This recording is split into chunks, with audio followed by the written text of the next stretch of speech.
Hi everyone, আমি রুদ্রাণী। এটা আমার ফার্স্ট ব্লগ। মিনি ব্লগ আমি আগে করেছি, তবে বেশ কিছুক্ষণ ধরে ব্লগ করার আমি সময় পাইনি।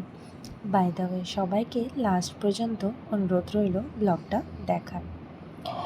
সবাই সকালবেলা ঘুম থেকে উঠে ফ্রেশ হয়ে চলে এসেছিলাম আজকে রান্নাঘর, কারণ আজকে আমার মা আমায় বলেছিল রান্না করতে। তাই আমি আর বেশি লেট না করে তাড়াতাড়ি চলে এসেছিলাম রান্না করতে।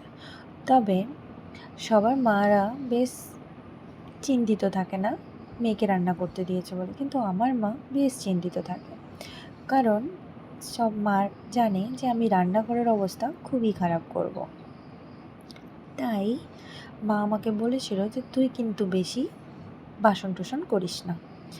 বাট আমি ওটা মাথায় রেখেছিলাম ঠিকই, বাট আলটিমেট আমি জানি না কতগুলো হবে। বাই দ্য ওয়ে, আমি আজ এখানে রান্না করছিলাম মাটন।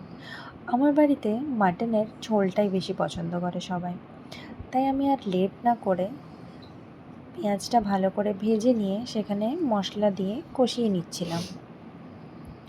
তবে হ্যাঁ, কেউ যদি আমার এই রান্নার ব্লগটা দেখতে চান তাহলে কিন্তু অবশ্যই আমাকে কমেন্ট করবেন। আমি কিন্তু রান্নার ব্লগটা আমার ইউটিউব পেজেই দিয়ে দেব।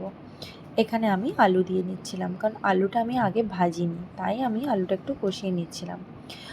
রান্না করার মাঝে আমি একটু ভিডিও এডিট করতে বসে গেছিলাম। তারপর মাংসটা দেওয়ার পর মাংসটা একটু কষিয়ে নিচ্ছিলাম। মাংসটা কষাতে কষাতে আমার বাবা এলো, বলল যে আমাদের বাড়ি তো রঙ হচ্ছে, তাই সেখান থেকেই কিছু গিফট দিয়েছিল। তাই আমি সেগুলোই আনবক্সিং করতে এলাম। তখন দেখলাম একটা বক্সে ছিল কিছু স্টিলের বাসন, আর একটা বক্সে ছিল কিছু বাথ টাওয়েল, বাট আদার্স অনেক ছোট ছোট টাওয়েলও ছিল। সেগুলোই আমি খুলে একটু দেখছিলাম। তারপরে চলে এসেছিলাম এখানে মাটনটা আরেকবার দেখতে। কিন্তু আমি না এই কুকারের ঢাকনাটা লাগাতে পারি না, তাই আমি আমার মাকে ডেকেছিলাম এটা লাগানোর জন্য। বাই দ্য ওয়ে, অনেক দিন ধরে কোনো স্কিন কেয়ারই করা হয়নি। আমার স্কিনে অনেক দিন ধরে এই ট্যান বা পিগমেন্টেশন বা ব্ল্যাক স্পট আছে, তাই আমি ভাবছিলাম আজকে একটু স্কিন কেয়ার করা যাক। তবে আমার এই স্কিন কেয়ার ব্লগটাও কিন্তু অলরেডি চলে এসেছে আমার চ্যানেলে, তোমরা যেয়ে কিন্তু অবশ্যই দেখতে পারো। তারপর মায়ের চিৎকার শুনে আলটিমেট আমি গেলাম স্নান করতে। স্নান টান সেরে এসে মা বলল চল খেতে দিয়ে দিয়েছি, খেতে বস।